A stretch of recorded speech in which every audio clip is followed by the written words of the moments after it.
Hey there, and welcome to the latest episode of the Mind Body Health Podcast with myself, Dave Sheahan, high performance consultant and dedicated now for incredibly over 25 years to educating, motivating, and I do hope inspiring you guys to live your best life, to evolve into the best version of yourselves, and every day to take some positive steps towards creating that life that you envision, the life that you want, because it is there for you.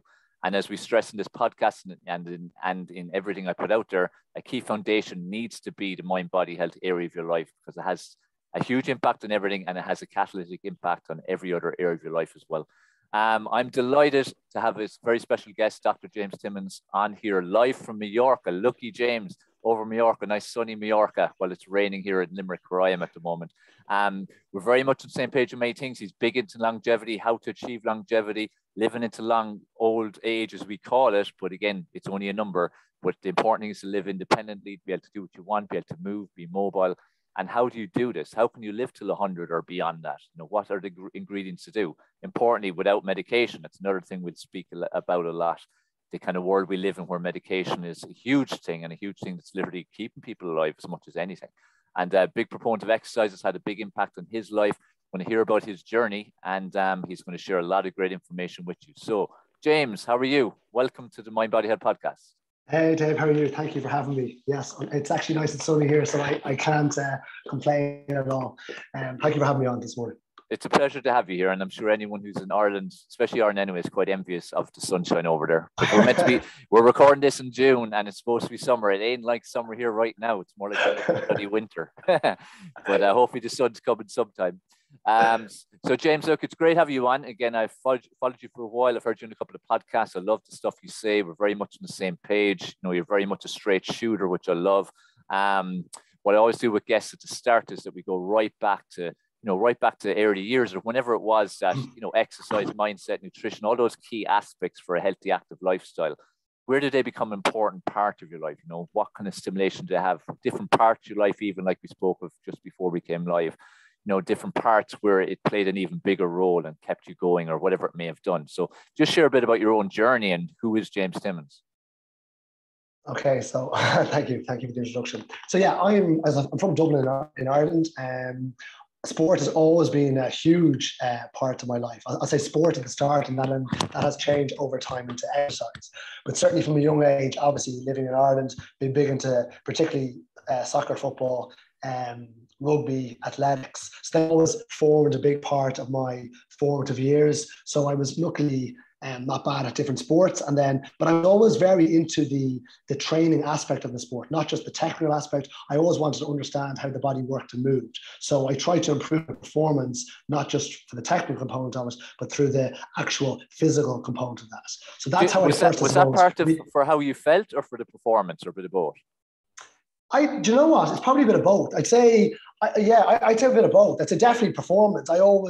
Maybe it was family, or maybe it was just coaches I had, but they always placed a big emphasis on maybe the fitness aspect of it. And I obviously always wanted to be the best. That was my personality. So I always thought, well, the fitter I am, the faster I am, the stronger I am, that's going to help my performance. But then also with that, I also used to feel good after. So, you know, no one ever feels bad after a training session. So if you feel strong and mobile and quick and aerobically fit, then that plays into your mindset as well. So it gives you confidence going into the match, let's say at the end of the week or through the week. So, and then that can play into your schoolwork, let's say. So if you're feeling confident in your performance, then your mindset's better, you're more alert to your studies. And then obviously with your friends, like you just become more competent. So in terms of, I think particularly for, let's say, the formative years into your teenage years, where people start to, particularly in Ireland, there'll be peer pressure to say smoke and drink. That never even entered my head. And no one would ever even have said that to me, because they knew the dedication I put into, say, my health and well-being, even though at that age, they would never have called it that. They would have just thought James is into fitness and likes to play football, rugby, and athletics. You were probably obsessed in their eyes, were you? Basically, yeah. Like I was obsessed. But that obsession, I suppose, in terms of from an athletic performance perspective, was very good. But also from a school's perspective, helped me. And also from a friend's perspective, you meet friends through sport, which is a really nice aspect of it. It gives you confidence. Then you're confident. If you're good at something, you get more confident. And with that, then you're less likely to fall into the pressures of what goes through in your teenage years. So actually, like it all merged together to help form me to who I am today, if that makes sense. And just on that, just, you know, like you're saying there, the crossover from, you know, being fit, healthy, exercising into like school or friendship, so on. Like, when did you become actually conscious that there was that correlation and impact, or were you not really that conscious until you were maybe an adult, of the direct impact it does have on everything as opposed to just being exercise? That's a good question. Obviously now with my like maybe 41, understanding the world a bit better, and obviously through my education, it's easy for me to say now and look at it. Back then, was I fully aware? Maybe not, but I definitely would be conscious. Well, certainly the social aspect of it. I love sport and exercise because I was meeting, you know, like on a Monday, Tuesday, like at lunchtime in school, after school, you know, you're meeting friends. So that's always good fun. So like that, I was always conscious of that. I probably was conscious as well that from a health perspective, and I can definitely say this from the age of 13, 14, that like I was conscious what I was putting into my body to a certain extent. I mean, you know, I'm not saying I didn't like eat sweets and chocolate back then or anything like that. I'm not saying those type of things, but I was definitely conscious that I needed to eat well if I wanted to train well. I was definitely conscious that, you know, I definitely don't want to like getting involved in like drugs, alcohol being a drug, of course, or cigarettes, that type of thing, because I knew that would affect my performance. So I was conscious of it, but I definitely now, I suppose, really understand what it meant back then. So that makes sense. Yeah, totally. And just like there, especially again for, you know, Irish teenagers, and I'm sure for most teenagers, especially Ireland, UK anyway, like the pressures you touched on is massive for definitely alcohol and increasingly drugs, and smoking's always there anyway. Like, did you dabble much in any of them, or were you so dedicated to your sport and fitness and how it made you feel and being conscious of that you didn't really at all? Or what kind of was your history from that? No, well, definitely in terms of, that's a good point. So in terms of, let's say, UK and Ireland, I think I just want to make one point about alcohol. Alcohol is a drug, whether you like it or not. It's a socially acceptable drug, right? Okay, there's nothing wrong with having a few drinks before I make this comment, but the reality is that if this drug was found out, people were taking it, it would be banned, surely, right? So alcohol is a depressant, and that's not good for you. Like, that's 100%. Fine, okay. Right. I'm not saying that doesn't have a place in society. I'm not saying that it can't be enjoyed and be sociable at all. I'm not saying that at all. But certainly that's the case. When someone takes a drink of alcohol, no one likes the first taste. Obviously, it's disgusting, right? Totally. No matter if it's beer or wine. So they do it because they're peer pressures, or they do it because they think it's cool, or they think it's what it's to be to grow up. Yeah, they need the false confidence as well. There's like the escapism and the false confidence is a big thing, especially as a late teenager, first nightclubs and all that kind of stuff. Yeah. So to answer your questions, smoking, never. Drugs, never. Alcohol, never. Until I was presumably 19, I decided I wanted to try it just to see what it tasted like. And so I did in my university years, just like on a night, a couple of nights out, would try it, but would never have been like, and then I was just like, I don't like this at all. Like, why?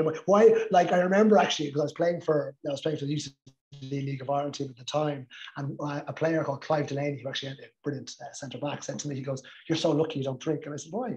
He goes, "Because the taste is disgusting." He goes, "You have never acquired the taste, so you're never going to do it now. Whereas I've acquired it and I'm screwed." But like, but like, so like, I just never acquired the taste. I never liked it, so it was never part of my. Yeah, that's not. By the way, I socialized all the time. I was going. But you didn't need it. That was the thing about it. You probably didn't need it because you had confidence in yourself, because you felt good in yourself. That's the key. Self-esteem.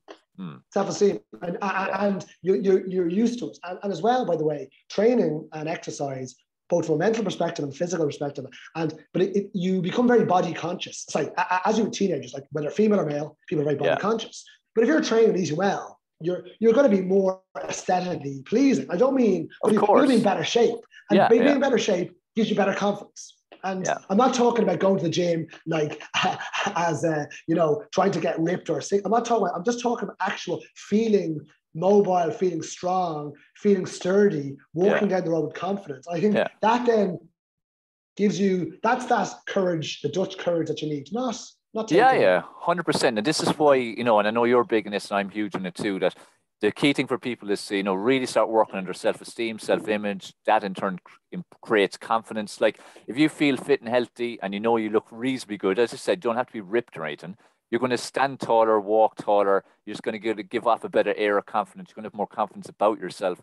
That's just natural. And that's a direct, comparison into people going out on a night out. They're too afraid to chat up anyone, so they need a couple of drinks to do it, or even to dance. If you take a nightclub, if there was no alcohol, no one would dance. That's a brilliant example. I have to say, the dancing is the most, and I'll be honest with you, I hated dancing. It was one thing, and I was good at sport, but now I live in Spain, you get into a bit of bachata, salsa.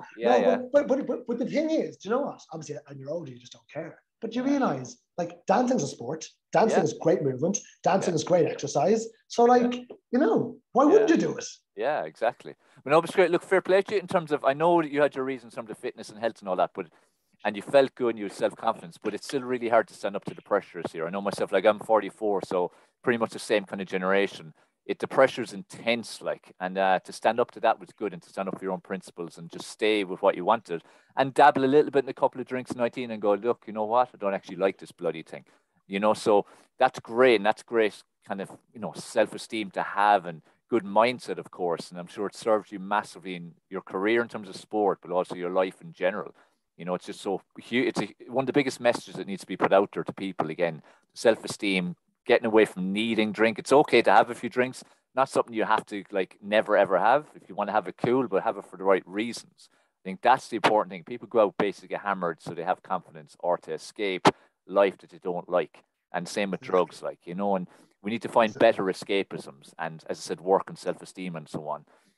When did looking at mindset and psychology and that whole aspect, when did that become something, again, you were really consciously aware of how important it was, and in what way did you incorporate it into your life for your own self, as well as after that, obviously, with helping others? Yeah, again, another really interesting question. I'm obviously more aware of it now than I probably was back then. Yeah. In saying that, and I've actually done a bit of soul searching and probably self-reflection, because especially now, I think, okay, well, is this something I've learned, or is this innate in me? Is this, are you a product of your environment, or you're a product of your genetics, and all these things I would debate all the time in my head. Yeah. I'm a sad life. But but I think mindset, I definitely would have been aware of a mindset from a very early age. Again, I bring it back to, I always bring it back to sport, but it's what started me out. So I'm just going to tie it back into that. That's like your anchor. Yeah, exactly. I was very, very, very focused from a very early age, and I knew what I wanted. And so that focus helped me not do all the other stuff, as we just discussed there, right? So I was definitely aware, even at a very young age, as asked my family members, my good friends, they would have said, oh yeah, James is focused, and mindset. I'd say he had a good mindset in terms of what he wanted to do. Now, just my dad listening was saying that, I didn't always put it to good use for all my things, but so just want to clarify that. I'm used to a lot of things, but in the things I wanted to do and focus on, I definitely had it from an early age. I was aware of it, right? So just want to, now, as I developed over the years, now I understand the real importance of it. So I often hear people, and I deal a lot, obviously, with older adults, and it's like, oh, I can't do that because of my age, or I'm not able to do that. I do not agree with that at all. I believe anyone can do anything. Yeah. I'm not saying that anyone could become a professional footballer, anyone can become a gymnast, or anyone can become whatever they want to be. But with the proper mindset, with the proper focus, you can definitely achieve greatness with your greatness, and you can get to a certain level. And that just comes down to your own mindset, your own dedication, consistency, and consistency being the key word there. And everyone wants, the magic pill. But sorry, do you know what the magic pill is? Be consistent. So you've ran the last month. You said you hate running, right? Yeah. But lo and behold, you did it. Yeah, if you want to keep going now, do you know what? Your aerobic fitness has improved. I bet you can run 3K every day, 4K. Of course. I bet you could do it because your mindset's there. Yeah. Now, you might be an elite professional runner, but I'd say you could bang down your times. So I think the importance, so the mindset and focus, I'm very much aware of it. I've always been aware of it, but I'm more so aware now of never saying you can't, believe that you can and you will. Exactly. I can and I will. Yeah, like I would have said for decades now, I can and I will. It's like a motto. And like saying you can't, like there's nothing you can't do. Like, as you said, course the highest level of every sport or profession, whatever, you can't say you're definitely going to get there, but you can become the best that you can be, whatever that is going to be. And the consistency is the key for people. Like, this is where people, you know, whether it's to do with their health, to do with their relationships, to do with their business, to do with money, to do with whatever, you know, if you're inconsistent in any area of your life, you're not going to be bearing the fruits that you possibly could.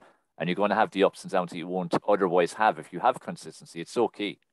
I agree. I just want to digress slightly for a second, but just you kind of reminded me of something that which hasn't entered my head, but I entered now. A few years ago, especially with kids and stuff, you know, obviously you bring your kids to whatever, sport, music, art, acting, whatever it is, language learning. But I read an article on the BBC website. I'll have to look it up and send it to you. And I remember reading it. It was talking about a dad in his mid-40s was bringing his child to these different things. So while the child was there, he was sitting on his phone doing nothing.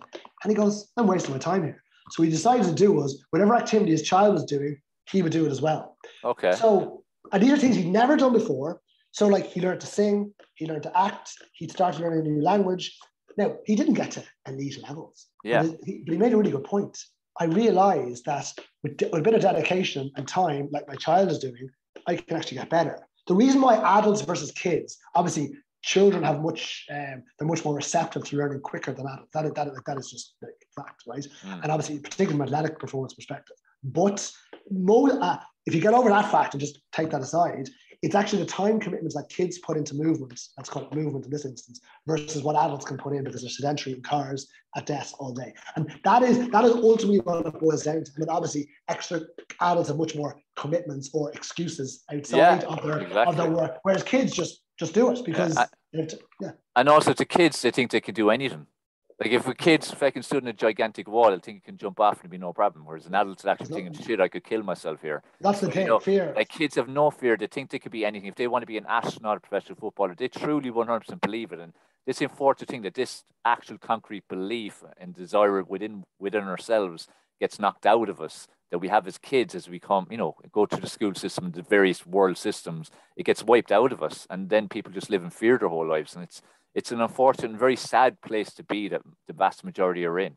And again, this is why the message of, you know, you have unlimited potential to be the best that you can be needs to be drilled out there again. Because, you know, it doesn't matter if you're 50 or 60, you can achieve amazing things, whatever they may be to you. And it needs to be personalized, not societal conditioning of here, this is how you're supposed to live. This is what success looks like.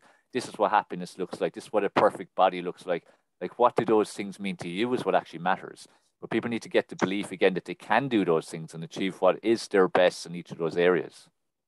Yeah, I agree. Totally agree. In terms of, again, the mindset side, would there have been any particular people that had an influence on you? Whether it be people who were just, you know, in your surroundings or family or parents or whatever, or let's say, call them gurus, experts in the whole mindset psychology area that had a big influence on you early on? Or was it more just through living you became more aware of mindset?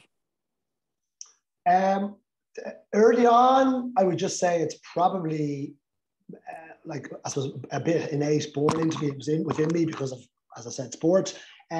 Probably as well, I think you're always a product of your environment. So like you have to better credit my parents or something. No, yeah. But I suppose family, but friends as well. Like, you know, if you're in a high performance, right? When I say high, I'm just using this as an example. If you're in a high performance environment, or like you're hanging out with the right, like, you know, when I say the right type of people, don't want to be. I'm saying that type of, like, everyone is confident, wants you to do well. They're backing you up. They're not putting you down. So certainly my friends and family would have had a massive influence of that. Not that they were, you know, bigging me up every day, but certainly, like, you know, you do something good, you then get confidence. They reiterate that point by, so complimenting that, and then little by little, that gives you more confidence.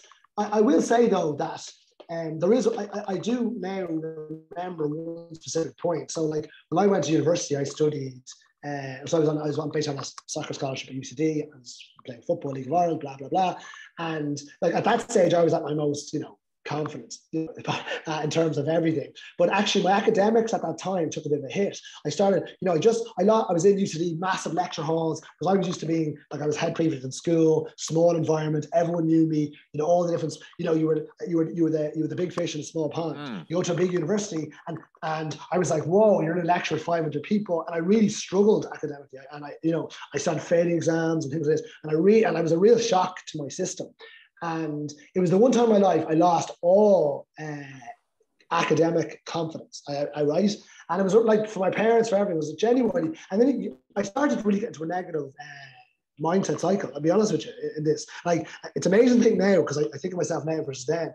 And like, it was really weird because I'd be academically very good. And then I just, suddenly, you get to university, skip a few lectures, you get lost. And I was lost. And then you just didn't. So I was just lost. I felt lost academically, not socially, just. Yeah. So I remember really struggling to I actually was doing a business degree at the start. So and I got through it. But like with a lot of failings, had to repeat a lot of exams, cost a lot of money. And I remember my parents at the time, I don't remember her name, but I remember them sending me to this person, she's a psychologist, and she wrote a book called The Power of Zen. I'll have to look her up. But I remember just sitting with her, and she used to give me techniques to calm myself when I was getting, say, in this negative cycle. It was the first time I'd really, I suppose, understood mindset. Well, I would say really understood it. Yeah. And, she used to tell me just to close my eyes if I was on a dart or I jumped at the dart or the train or the bus. Yeah. And you close your eyes and you just say, you tell yourself, I'm going to breathe in. I'm going to breathe in. Do that for 1 minute. And she goes, that will calm, right? And that will bring you back into your Zen mode, as she called us. And then she gave me all these tips and tools. But her main thing that something that sits in my head all the time she gave me was, James, you're obviously, she gave you all the confidence, but all you need to do, don't put yourself under pressure. You just have to maximize your potential. Just maximize your potential. And if you do that, no one can ask anything more of you. It's always a phrase. I don't it's all stuck in my head. Yeah. And even that technique of, like, obviously now I use a lot of, obviously between lecturing, between a sport has taught me in terms of being in high pressure environments. I'm very relaxed in public speaking. Yeah. But I've done, but everyone gets nervous no matter what they do before. Yeah. It's a good sign, sure. We see it as a negative thing when it's actually a good thing. It shows you yeah, exactly. But I'm able to actually I use just that. I go, James, you're obviously been asked this for a reason, so you maximize your potential, and you I just do 1 minute of breathing. And then I just hopefully won't nail it. But the point is, like, that was a little tool. Might sound ridiculous, but it used to just help me calm me down. And but she was really focused on just maximizing her potential. And I'm big into that for no matter who I'm with, my clients, my kids, friends. Like you said, why wouldn't you be? Why can't you do it?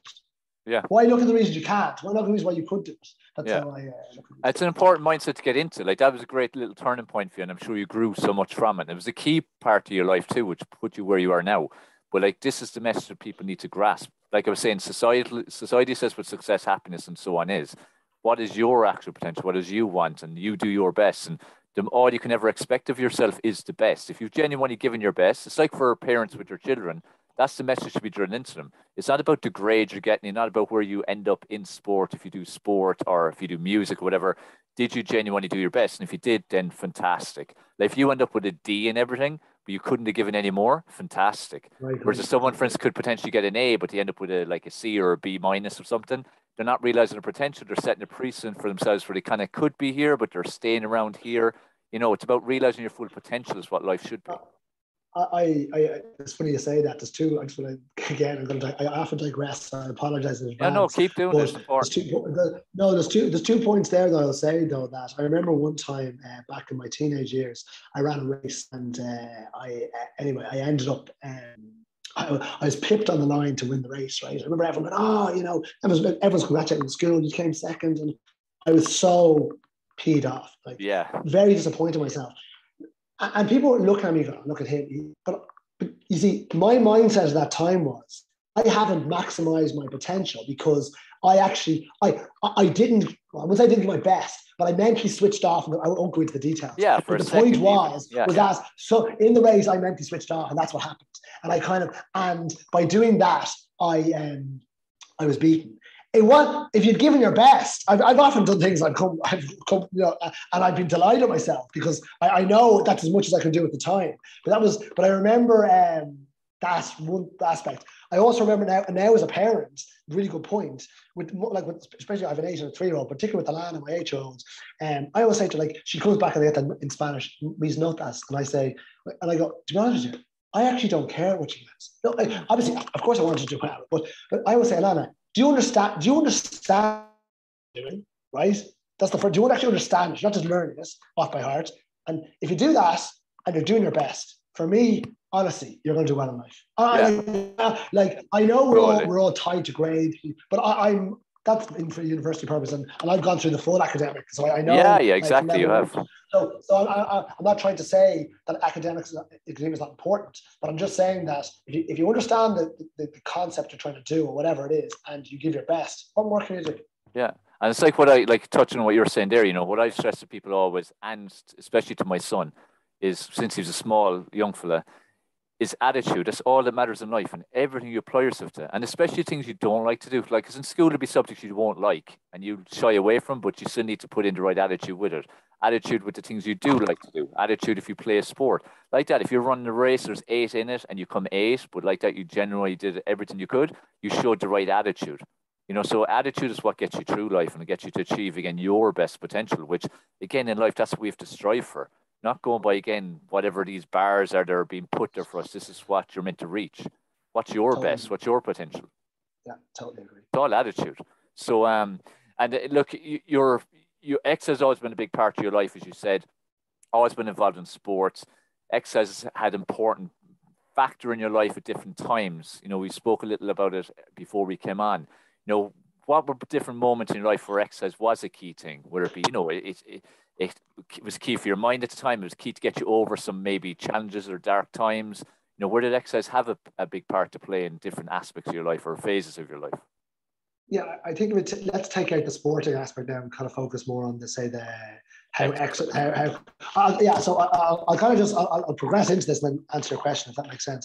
So like, as my sporting career in inverted commas started to come to an end, this is where it kind of all changed in terms of how I thought. So like, basically after my degree, I ended up working in Microsoft for years. I played football in different countries. I won't go into the detail of that. Anyway, so all these things were changing my mindset, you know, playing different cultures, different, you know, working in different places while still playing sport at a high level. But then obviously you start to get injuries, you start to, you know, understand the body more. And then you start to think of, okay, what am I actually going to do for my life? Am I going to continue this or am I going to focus? So I always said, well, James, you're wasting your life in the business world because, you know, you're made for at the time it was the sporting world. And that was true.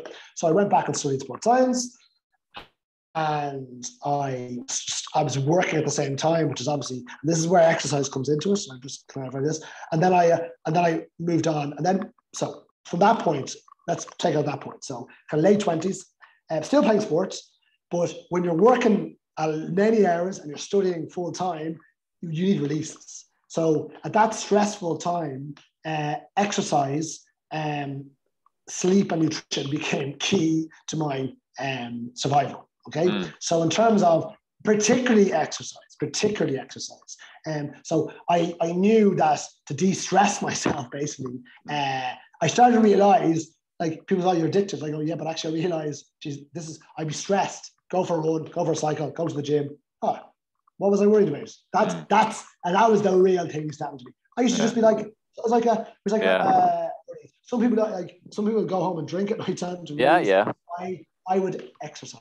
Yeah. And I would feel great. Just to jump in there quick, because it's an important point you're going to make in your starting, but I think what I want to jump in is, this is probably going to be the most important message for the vast majority of people out there. So make sure you pay attention to what James says, because it's at these times when you're under the most pressure, the most stress, when you're feeling like you've the least amount of time, that it is actually the most important time to prioritize your exercise, nutrition, sleep, and all these aspects. When what the majority of people do is they drop all those things, they drop all the good things that they should be doing because they don't have time, inverted commas. And that's where they stay up late, they do nothing to counteract their stress, they'll drink more, smoke more, drugs more, be angry more, whatever it might be. So add destructive habits and drop all the positive habits. And like what James is sharing, what he's going to share more now, this is what you need to do, because it's how you will actually get through the tough times. So yeah, that's a good point. So yeah, as I said, I used exercise as a de-stressor. That's the honest. There's no, I'm not going to give you anything else. But in terms of that, at that time, it was basically a de-stressor. And like it's not that I felt stressed all the time, but you realize you'd come home with maybe maybe anxiety, maybe like, well, how am I going to get that assignment done? How am I going to get the exam done when I have to work tomorrow? And all these, your relationship, you're paying rent, you have kids. Well, at that time I didn't actually yet, but you're starting to think in that mindset. All your friends are moving on, buying houses. There's pressure, all these kind of societal pressures that are really just all made up because pressure is just all in your head. So I used to use that particularly as a de-stressor. Obviously at the time then, and this was where I was lucky, the crossover between, I was studying sports science. So you're starting to build more knowledge, and you're having more knowledge. You understand, okay, well, now I need to start eating better, feeling better, because if I feel better, I'm going to be able to, basically study. I'm going to be able to train harder, and I'm also going to study more clearly. So, and I'm going to have more energy throughout the day. You need energy to be working full time, studying full time, and trying to play sport as well. But actually, I always found that the more I do, the more I do, the more energy I had. That's not to say at night I wasn't absolutely knackered. I was, but but if you're energetic through the day, you sleep way better at nighttime. So I don't have issues sleeping, because I think it's purely because I'm so active. That's and I'm not saying, I know people have lots of things going on in their life, and I'm not saying it's easy for people to sleep, but sleep, it becomes very important. But I do believe if you're eating and exercising well, and you're de-stressing because of the exercise, your sleep is going to be way sweeter. Your body's cooperating. Your body wants to restore and regenerate and so on, so it wants to sleep. No different when people are sick and they get really sleepy. The body wants to sleep so it can recover. So it's only natural, again, that it ties in together. Yeah. So and obviously I understood, obviously from studies, that obviously I understood the importance of recovery. I get asked questions all the time, particularly when I was working in sport back in the day, all these recovery methods. And I was going, what the best method of recovery is? Hydration, nutrition, and sleep. If you all the other things, of course, there's loads of research and different things, but they're the fundamentals. Foundation, exactly. Yeah, no, it's look, that, as I said, that point is so important. It's one that people need to embrace, because look, the bottom line is life isn't easy. Life has its challenges. It's like a roller coaster. It's up and down. That's the reality. It always will be. No one has a life that goes in a straight line. And definitely the more you want out of life, the more ambitious you are, the more kind of challenges and obstacles you will face. But that's all good, because it's all growth opportunities. And people need to learn to embrace it versus be scared of it. On the exercise side, something you speak about a lot is exercise snacking, which is an interesting concept and an important concept for people to grasp. And it's a totally different way of looking at exercise to the way the majority of people do look at it, or even what the health and fitness industry pushes out there in terms of, getting that workout, go to the gym, go to that trainer, do it at home. Like it's a one burst of 30 minutes exercise and that's it for the day. It's like the rest of the day doesn't matter once you've done that, 30 minutes or an hour or whatever. When your exercise snacking idea makes a lot more sense. So just explain that concept to people and give examples of how people can incorporate it. Yeah, so exercise snacking is not something new. It's something that's been around a long time, and it goes. So people snack all the time, snack on food, and so why not snack on exercise? So a lot of the things you hear from mainly Westernized societies, particularly people who are in the working age bracket, is if I don't have time. Okay, I don't have time to train. Okay, right. Well, unfortunately, that's a lie, because everyone has time. I know that's not. I'm joking, but it's a bit of it's not necessarily fully true. So this idea of exercise snacking is cumulative training throughout the day that builds up in days, weeks, months, and eventually into years, right? So, if you look at what the basic recommended guidelines are, I'm just talking from the NSCA or the ASCM, the American College of Sports Medicine guidelines. I don't. By the way, these aren't guidelines that I would recommend. I'm just saying. What they are. Walking 30 minutes 5 days a week, plus then 2 strength sessions. Okay, that's I would totally argue against that. But anyway, that's a conversation for maybe later. But in terms of the moment, let's just talk about that. So I don't have time. What do you do? You can break that down into snippets throughout the day. That's the exercise snack component. So let's say from a cardiovascular perspective, you might decide.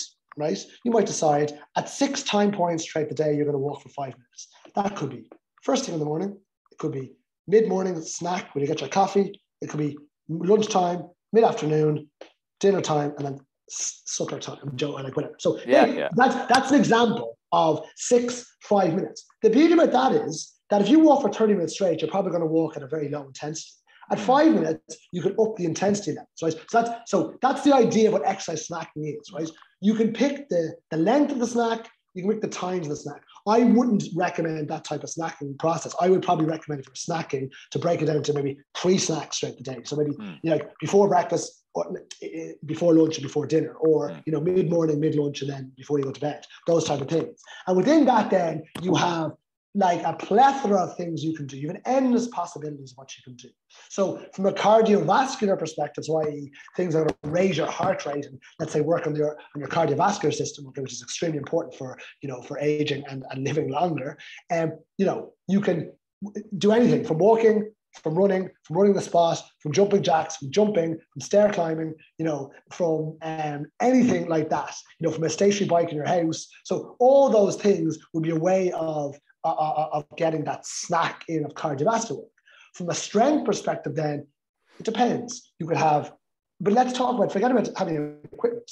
Using body weight only, you can do strength exercises. So you can do things like step ups onto your lower step ups onto a chair, sit to stand, which is a basic squat, hip hinging, which is basic, needed for all types of sporting movements. You can do planking on the floor for core. You can do I'm not going to start listing every exercise you can do, but these can be done at your desk, in your house. You don't need to pay anything. And you could come up with a very basic model that you have, what I would have studied, which is really much, which I believe is concurrent type training, which is aerobic and resistance training together. So you can do a mixture of the cardiovascular work and the resistance or strength work together. And doing that, if you do that 3 times every 10 minutes, well, guess what? That's half an hour a day. Guess what? Over 6 days a week, let's say take a day off. That's guess what? Over a year, that's 150 plus hours, right? So, cumulatively, that's very powerful. And from a health perspective, and a mental health perspective, it's just incredible. And it makes it a lot more manageable and realistic. And again, the key thing is wiping out the excuse of I don't have time. And when you only have to do a little burst like that, there is no excuse for it. Plus also, mentally it re-stimulates you and rejuvenates you massively. And we need that. Like when you're studying or working, you can't just stay mindlessly at a computer for hours and hours and hours. Like our attention span really is anything from 45 minutes to 75 minutes max. So we need our breaks anyway. Why not make it productive with a couple of minutes? And I think in the modern world, again, especially with the way most jobs are sitting down, most are at computers, or people are studying or in school, most people drive everywhere or take public transport. Most people are sitting down recreationally, like TV, computers, and so on. So in a world now where things are so sedentary, we do need to move so much more and be conscious of it. And little exercise snacking is a great way around it, because at least you have different bouts throughout the day, and it'll kick your metabolism into gear a couple of times in the day. It'll kick your energy into gear a couple of times a day. It'll stimulate your mind a few times a day. It's an important concept, I think, for people to brace, especially as I said, in the modern lifestyle. I think that's where it's really becoming important. I agree. I always slag my dad. I say to him, because he used to always say to me back in the day, and worked in an office for 42 years, he'd say, every hour, James, you get up, I go, I do a lap around. I was laughing at the time. Lap around the office, get myself a cup of tea or coffee, and go back down. But that is exercise snacking. That's great. Okay, and no, but it's funny. Like my dad's 74. He's not a sports person at all, but he's great energy. The point is, though, is that I kind of go, even back then, that idea is so right. Exactly. We stimulate the brain. Stimulate the brain and get you moving. Yeah, and people will think that, I can't get up, I have to keep doing stuff. If you have to go to the toilet, you will go to the toilet. Of course. So just make exercise snacking part of it, just like drinking water, just like all the positive things that people need to do. One thing on the time thing, though, this, where people need to grasp, we all have 24 hours. Like you've got 24 hours a day, I have 24 hours in a day. Everyone's got 24 hours in a day. It's not about having no time. It's what are you prioritizing? Because if you're not exercising every day, even for like that 5 minutes, something else is getting those 5 minutes. Is it actually important to your life? Does it positively impact your life? Or would adding in 5 minutes exercise instead of it have a bigger impact? And that's really the question people need to be asking themselves. Because we all have the same amount of bloody time, whether we're doing great or we're not doing great. It's all how you're using it, You probably stated you're going to live, I'll say going, to live to 100. Like I'm the same. I can say, look, 100, 130, whether I can hit 130, I don't know, because I know, we're supposedly can live that long, but with the different things out of our control in terms of radiation, EMF, and all these things, who knows if it's possible, but we'll give it a good shot anyway. So share with people, why you say that, and more importantly, how you can get to that point, hopefully, and still be independent, still be vibrant, still be able to do what the hell you want pretty much up to 99 and a half years, as you've stated before. You're willing to give 5 months to illness or being less optimal. No, I think there's two. One, I like the 3 digits, 100. Oh, yeah. Obviously before I say this, there's so many factors that go into these things. Okay, there's so you never know what's around the corner. Life is the way it is. But in terms of what I say, that is, first of all, I love life. I enjoy it. So why wouldn't you be? I want to be around. So that's the first reason. So that's the positive mindset there. In terms of then, I'm a big believer that obviously through movements, through exercise, through physical activity, through obviously not being overly stressed, through sleeping well, through eating well, these are all elements that can help with that process. What happens to people over time is, we all age. From the age of 30 or from when we're born, we're all aging. But the small, slow declines from the age of 30. Okay, that's just fact. Now, through exercise and through nutrition, particularly, we can still make huge gains as we. When I say gains, I mean gains in terms of your movement, as we age, right up, let's say, from 30 to 75. I don't want to be giving exact numbers, but I'm just trying to give you an example. All examples, okay? Yeah. There's each, I don't, people say, oh, well, yeah, okay, there's always exception. I'm talking about roughly between, let's say, 30 to 75 or 80, that's where a lot of the research is done. So that's the reason why I'm based on that, is, we can maintain or increase good levels of muscle mass, keep our movement good, keep our cardiovascular health good. And all these factors then are going to help us be independent as we're older, right? We're not relying on anyone. Hopefully then that will lead to having less, the need for less medication. That's not to say, by the way, I'm not saying you don't take medication. I'm not saying that. That's not the point of what I'm trying to say. I'm trying to say that modern medicine is going to make us live longer, but it doesn't necessarily mean it's going to make us live healthier.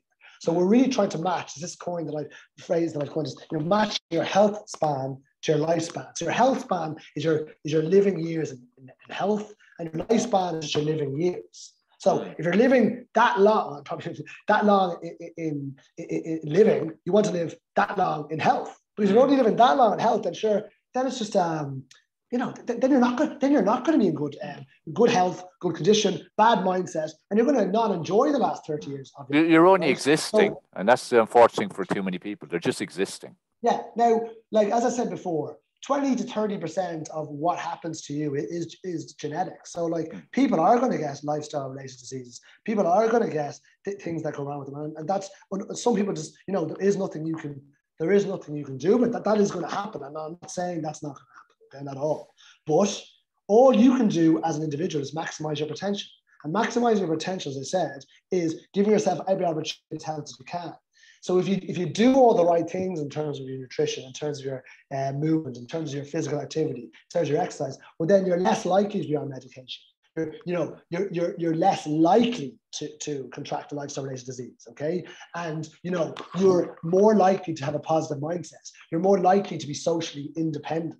You're more likely to succeed because you're feeling fit and strong, you have more energy, you're more willingness to try and do new things.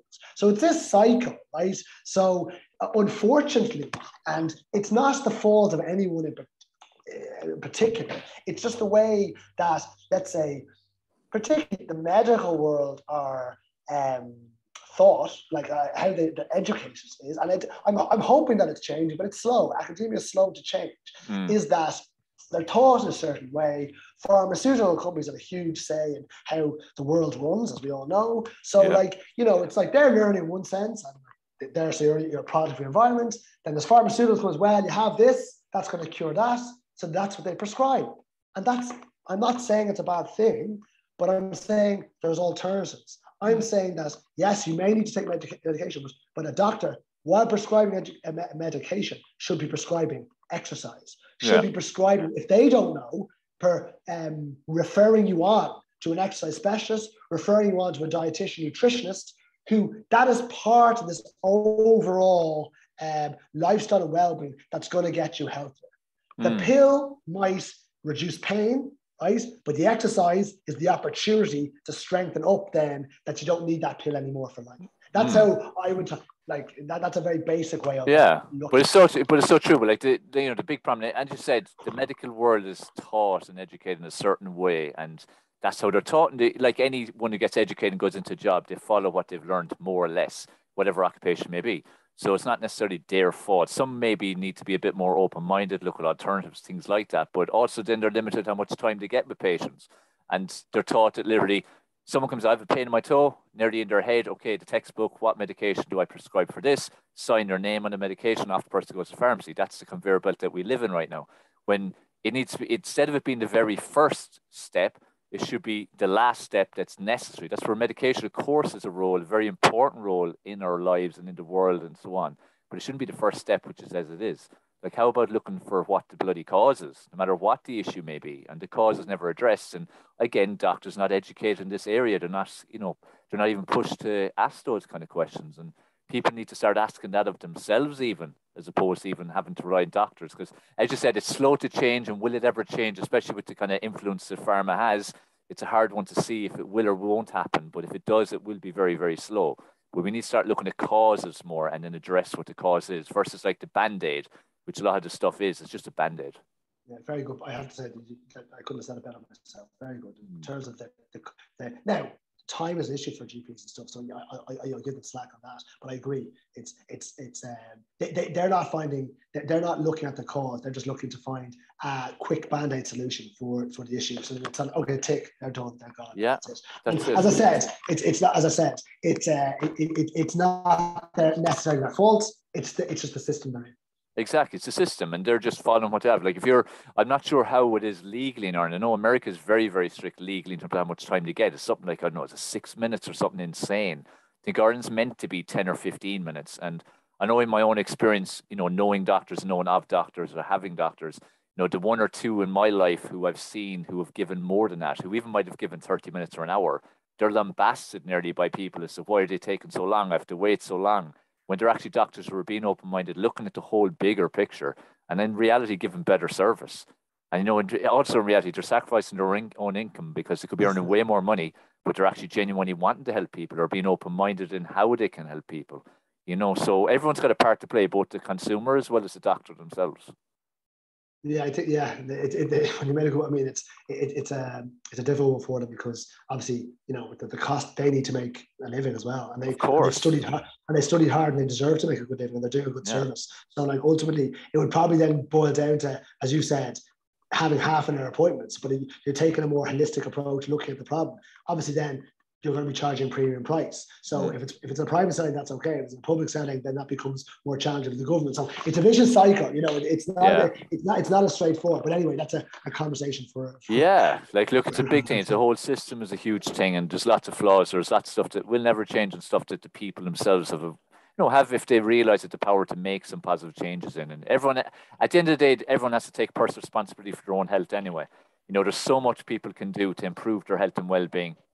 Whether they've got high blood pressure, if they've, early onset of possible diabetes or any of these kind of things, or just to prevent and count, like you said about the heredity thing, most people may have some kind of genetic thing for sure, but the thing is, live a lifestyle that will counteract it as best you can. Like, give yourself the best possible chance. Like, most of my family died from cancer at young ages, but I'm living a lifestyle that I feel has given me the best chance of not getting it. Will I not? Who the hell knows? But I'm giving myself a chance. They live very different lifestyles the way I am. So this is what we have to do.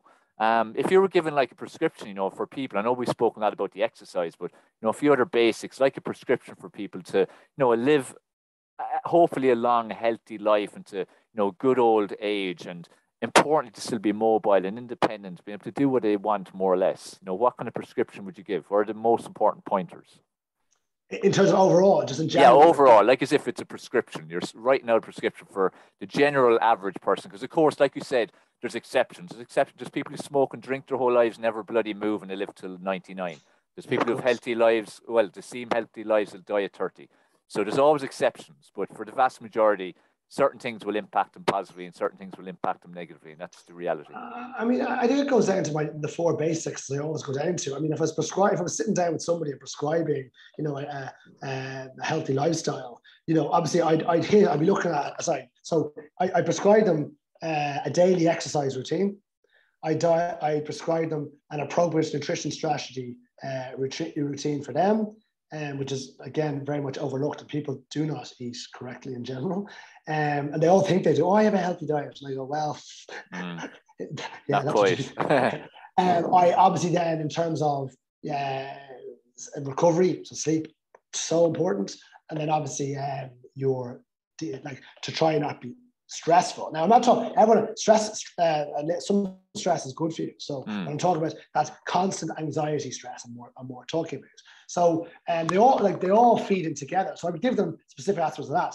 Within that, then I would be like, okay, I talked about it before, is the social accountability. So like definitely in terms of meeting people, socializing, whether through exercise or whether through book clubs, bridge clubs, whatever it is, I would be prescribing meeting people. I would prescribe you as well an activity for your mind. So like whether it would be for your brain. So obviously like exercise as a huge effect on your cognitive function. But in terms of, maybe, well, it could be like going to acting classes to learn lines. That's good for your brain development. It could be learning a new language. Like, I'm talking about basics, things like that. Or it could be learning the kind of bridge, there's elements. So I would give them that type of an aspect. Obviously, surround yourself with positive people. Maybe read positive mindset books, things like whatever. But basically, we would boil down to the four principles of the exercise prescription, nutrition component, obviously limiting.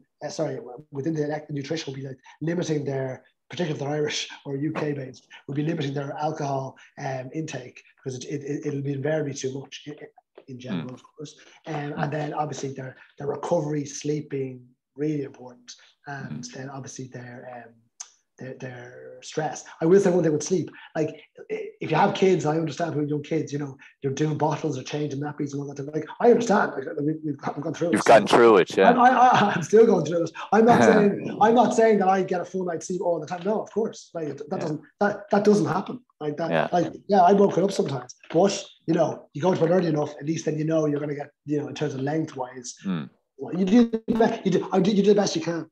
Exactly. That's what I was about to say. Like, again, that applies to absolutely everything. You do the best you can. Even with a newborn, you'll be woken up every hour and a half. Just still, even, like you said, even the breathing exercise or a bit of meditation, whatever, when you're going to go back to sleep, do something to relax your body, relax your mind, it'll start releasing melatonin. So even if you only sleep for an hour and a half, it's going to be an actual deep sleep, as opposed to if you go to bed super agitated, you may go to sleep, you're not really asleep. I will have one more thing, and it's something that's, it's something I'm how do I describe this? I need to be careful what I say here, because I want to phrase, not because of, I want to phrase it right. Yeah. Social media. I just want to say it first, and then I'll try to explain what I mean. Social media is, well, it's in everyone's lives, okay? And I understand, because I'm actually not a big user of it, but I understand why it's necessary, and when I'm growing my own business, I'm going to need to use it. So I completely get it, right?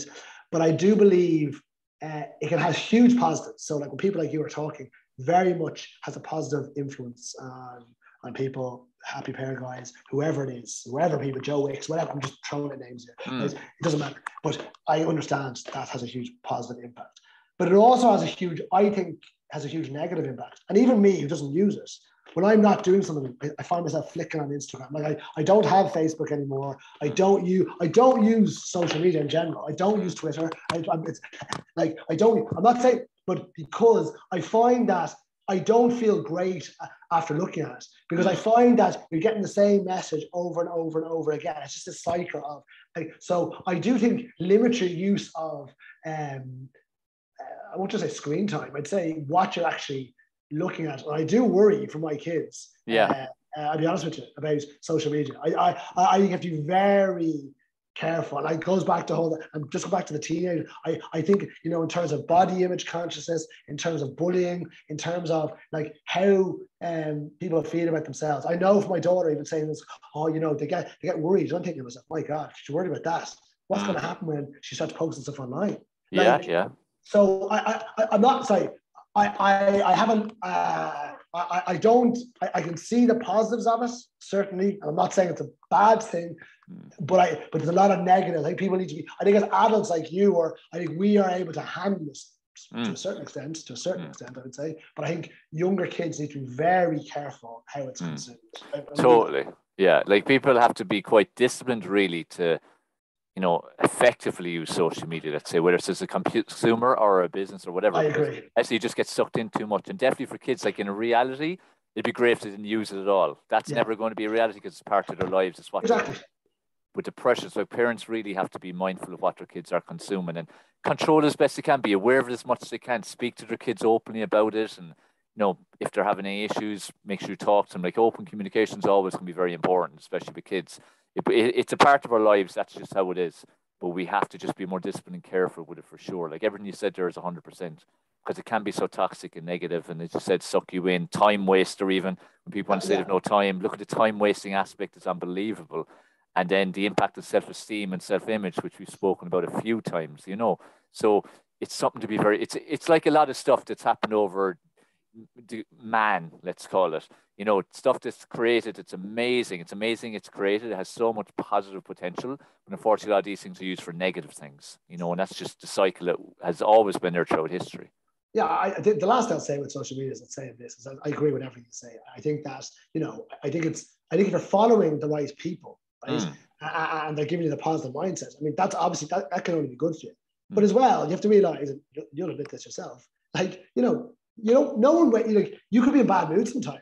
And I think it's important for the influencers or the people giving that one. Do you know what? I'm having a terrible day today. Like, actually, you know what? I'm really feeling over. I really don't want to go for a run. I'm really feeling. Yeah. But you know what? And you know what? I actually didn't do it today. Like, yeah, you know, and actually be honest and go, you know, I failed.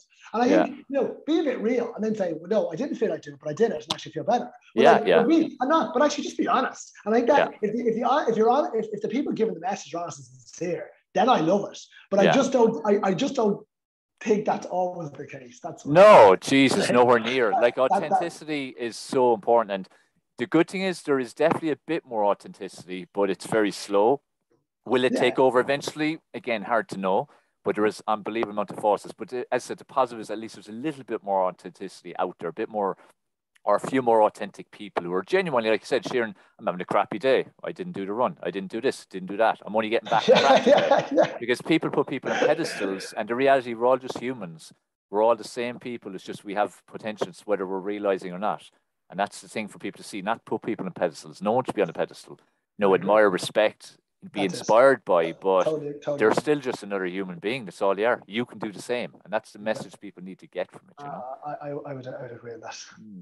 So, James, tell us more about some things you're doing, some projects you're doing, where people can find out more about you. You know, what more do they need to know? I know you do online stuff and things like that too. So, tell people a bit about that.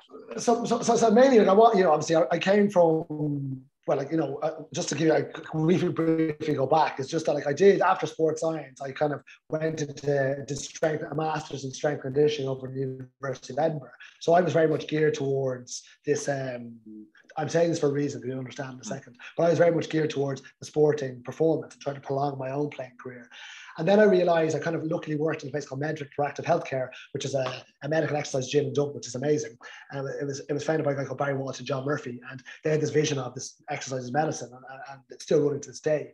And I was offered a job there, and that was the real turning point of me in terms of where I turned to, okay, where am I going to go the sporting route, or am I going down the health and well-being route, really focused. So at the time then, which I'm going to recommend everyone to listen to, was a TED Talk, a TEDx talk by Dr. Brendan Egan. It's on sarcopenia, which is muscle wastage in older adults. And it's only 10 to 12 minutes. It's very good, very succinct, very clear. And like, and Brendan, it was my Dr. Brendan Egan, who's a TCU lecturer. Brendan is, well, he's my guru, he's my hero, he's my friend now. He was the supervisor of my PhD. But when he did that, he helped me in my master's at the time. He was a lecturer of mine at UCD. He's the same age, actually, he's actually younger than me. You know, but he, when he did that, I texted him and said, geez, that's really powerful. He was, James, you know, that's what you should be focusing your energy on. And just at that time with John Murphy and Medfit saying you need to focus on older adults, then it all merged. And that's when we applied for research funding for the PhD. And that's how it all kind of kicked in. So then I really focused all my time, energy into the research and into that. So from that research, we've got 6 publications which are all, which I actually sent on to you to have a quick read of, which I'm sure you haven't done yet. But if you want to fall asleep, you can do it. But no, so the basic research was looking at over 65s and effectively looking at lots of different aspects. But really, if you're really tying it down, to be looking at muscle strength, lean body tissue, so muscle mass, and muscle function in older adults. So this whole idea of sarcopenia, where you lose muscle mass, is a bad thing. Well, yeah, but actually I'd be more focused on people not losing strength or function. So strength and function and maintaining mass are the 3 most important things. Like, we discovered so many really cool, interesting things from the research. You know, it's 4 years of work, like, you know, a lot of ups and downs, and a lot of heart, blood, sweat, and tears. But anyway, really, really interesting. But in terms of that, then the idea then was to try and, okay, I've done a lot of academic work. I'm still working in practice at the same time. Is trying to, I suppose, translate that research into practice, which is not often done. So I was kind of looking at the field saying, well, there's not many people who are really focusing on older adults because they don't have the skill set to do it. They don't have the understanding to do it. And they just want to train the 18 to 35-year-olds because it's easy to post on Instagram and do that. Because my dad, because it's easy to do. You know, like your son can train an 18-year-old because it's basic, right? Let's be honest about it. But totally. to train an 85-year-old is much more complex because of the conditions they have, because of their movements, because of their lifestyle, all these things. So I then tried to translate this research into practice. All through this time, I had this idea of this you age well, or age well, whichever way you want to call it. And then with the pandemic hit, I was working in a clinic in Spain, and it was called Me 365. And the owner was very much along my page, like you, like similar mind frame. But we were working very much, in Medfit, it was very much machine-based activity, really high tech, really good quality, and really good staff. Really, all with the same idea, but that was that. Then I worked into the more the personal setting where it was more, say, cable work, more free weights, more body weight and resistance bands only. But it was all one-on-ones. So it was very high-end, but one-on-ones and working with physios, you know, this kind of nutrition, medics, physios, exercise scientists, all working together, that type of multidisciplinary team, which is a very nice combination, really trying to look after the individual's health. So then, after, you know, we discussed this earlier, that's all well and good, but always in my mind, I want to get the message out. It's not just to one person I want to help millions of people. So then it's still in the very much infancy phase, but if you go to www.uagewell, that's YOUAGEWELL.com, that's my website, which will be changing over time. But ultimately, or you can find me on Instagram and UAGewell, which I don't use that much, but I'm still there. And the idea about that is that it's this online training for older adults. So from our research, we understood that what older adults require, forget about the training aspect, but even just from a settings aspect and how to keep them engaged. So like, again, I digress. When I finished my PhD, I turned around to Brendan and my parents brought us to dinner and we're just celebrating. And after the vibe, and I go, that's great, all the science, all this. And I go, but sure, who cares? No one's going to do it. Like, we had a laugh. So anyway, the point is getting we discovered some really nice research, but like anecdotally from my own personal experiences, and then obviously from what the empirical research we did, we discovered that adults actually, they're not that comfortable in gyms. You know, it's a young man's game, or it's a young woman's game. They want this more intimate environment. So I've set up this way of training that they're part of a training group online, small intimate groups. They're part of a WhatsApp group. They have this after service talk. The session's not just all bang, bang, bang. The whole point is match your health span to your lifespan. It's moving better, feeling better, right? Giving people energy, positive vibes, right? Mentally feeling good. Not them relying on me. I'm giving them the tools. So they're relying on me for information, relying on me for expertise, relying on me for my coaching mindset, or not just me, relying on the business. So it's not about me. And also then that in their own life, as you said, there's 24 hours a day, it's 168 hours a week, that they're able to implement what they're learning within the group if they've any questions, they can always ask within the group. They can ask me individually, ask other members of my team. And we're basically just creating this lifestyle, as you said, this exercise and nutrition prescription to help them age better. I'm really aiming at the market is the 50 plus market. That's where my expertise lies. However, we do have some younger cohorts, people in, and those type of people are in because they're people who are the kind of late 30s, just had kids. They still want to continue playing recreational sport, and they realize what he's doing in the class is going to help me do that. So it's that type of basically giving them the correct, useful information based on the research I've done, and then putting it in an evidence-based scientific program that helps them effectively move better, feel better. Does that make sense? Totally, yeah. No, and it sounds fantastic, and it's badly needed. And I think it's a great niche to be in because there is so little that services that age bracket. Like even to take gyms, what I've seen in gyms anyway, like they might advertise, for older adults, retired, whatever, and all they have is a load of machines in a circle and just basically make them go around it. There's no proper social interactions, no guidance, no nothing. And as you said, like older people going to the gym, it is very intimidating. It's very intimidating and also it's not going to be specifically guided to what they can physically do based on mobility and what kind of career they had. If they had a career where they'd nearly 50 years sitting at a desk all day, it's going to be very different mobility to someone who maybe worked construction, who maybe has a couple of injuries or worn joints and things. So, there's a huge need for what you're doing. And it's a wonderful niche, and it'll only go from strength to strength. And actually, like, as you were talking there, I was thinking of some people who I've spoken to in the last 6 months or so of that kind of age bracket, just retired. And, they were saying again like that there is such a huge need for it. And, these people varying from being very unfit to being fit. And they're saying, look, there needs to be more and more stuff like that. You touched on a really good point that I actually didn't say is the social interaction. And social interaction leads to social accountability. But one of the things that, just to give you a really quick story, is one of our, there's two stories. One is in DCU, they used to run a MEDX program. And that was what a lot of the coaches were saying. Like, it was basic exercise, really good. But the main thing the elder adults liked at the end was the tea and biscuits and the chat. Yeah, but yeah. That is an important component of it. That is an important component of aging well.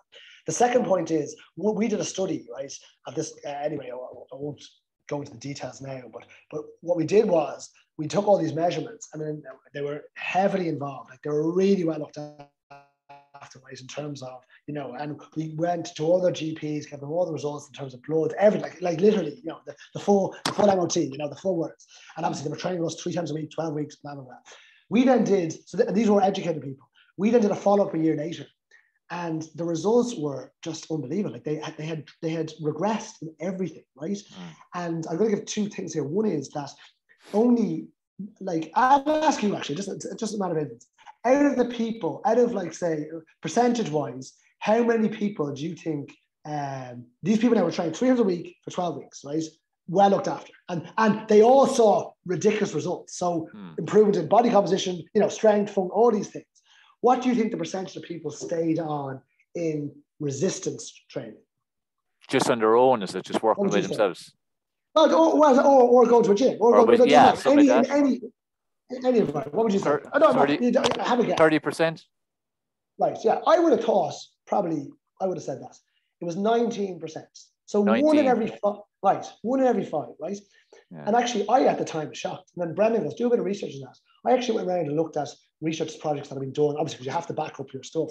I was looking at going, well, actually, in the States, it's down around just above 10%. And in in Central Europe, like, it's actually in around 12, 13, 40, I think was the percent. I was thinking, well, actually, we did okay. So, and last thing on this is the last point. We then did an interview, a sub-cohort interview of a sub-cohort of them for each of the training groups. And that's where it really became interesting. So then we made it into a quality-based study as well. So it was a quality, like numbers plus like information.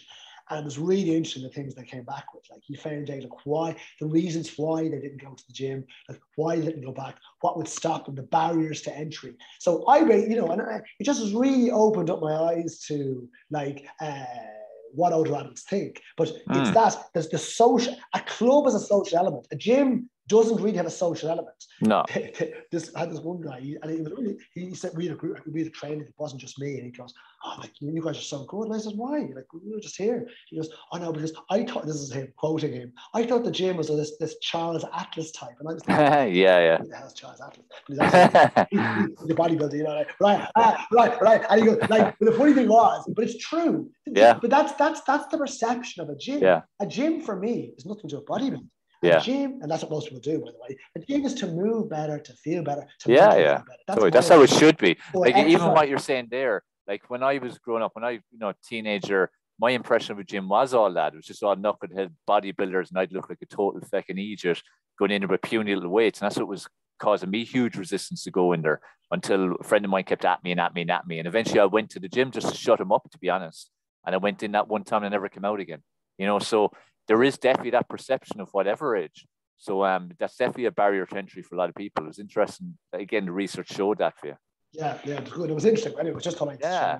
No, but look, the thing is, James, you're doing amazing work. You're passionate about what you do. It's great you've turned it now into an online community, because again, like we spoke of before we come on, that's how you can make the biggest impact on the most people. And we need more and more people like this, and especially in the age bracket that you're targeting specifically. There needs to be more and more people working on that, because a lot of these people are lost. They feel there's no hope. They feel age is the barrier. They'll never be in shape. They can't get more mobility back. The social side of things, like we are social beings, we need social interaction. And the reality for a lot of people 50 plus, maybe they don't have a partner, maybe they don't have kids, maybe they're widowed, they're used to being in a busy work environment, now they're retired, suddenly they're just themselves in their home. People need a social outlet, and it's a difficult phase of life. It's the phase of life that we're shown to work towards, because it gives us all this freedom and fun and whatever, but it's not the reality for a lot of people, and it's a bit of a culture shock. So to have outlets with people like yourself and the community and like-minded people and the same age bracket and the same situations, it's invaluable really to these people. I would say too on that, whether you come to youagewell.com or not, you should be definitely getting engaged in exercise and social accountability and buddying up with somebody, whether it's a partner, family member, or friend, because you're going to feel better. And certainly what Age Well has created, and our team of creators is a good, solid training platform it's evidence-based on science, but ultimately it's a fun place to be. We're a community, everyone feels part of it, and people start to know each other, and that's ultimately what it boils down to. You got to enjoy it, it's got to be fun, and it's got to be based on science, and they have to show that they have more energy, better mindset, and obviously physically that they're improving. And then it all ties in together. So. Yeah, exactly. You're hitting everything: the physical, emotional, spiritual, the whole lot of it. That's important. So you're doing amazing work. Just to keep it up. And guys, I'll include links to James's website and his social media in the show notes. So make sure you check them out. Make sure you follow him. Make sure you recommend him. Make sure you're sharing this episode out there as well, of course. That's important so we can get the message out there. I can only get it out to so many people. So it's you guys listening. If you feel there's value in this episode, you sharing it will make a huge difference. So James, look, I really appreciate your time. Thank you so much for being on. I love your passion. I love your enthusiasm. I love what you're doing. So just keep it up. And if you're ever back in sunny Ireland again and in Limerickshire, we'll have to meet up for an old run.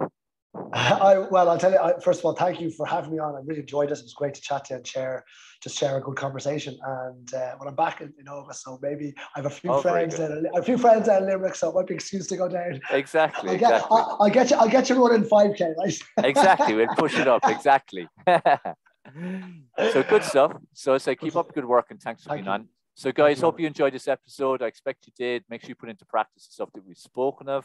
Hope it's given you a bit of food for thought. And as I said, keep sharing the message out there, and keep evolving to the best version of you. And that's one of the biggest messages that we've given in this podcast is, focus on what's the best you can be and keep aiming for that, because that's all you can expect yourself. But be aware and be conscious that every day you do have a precious opportunity to evolve into a better version of you. So take care, have a good one, enjoy other episodes, and look forward to speaking to you on the next episode of the Mind Body Health Podcast.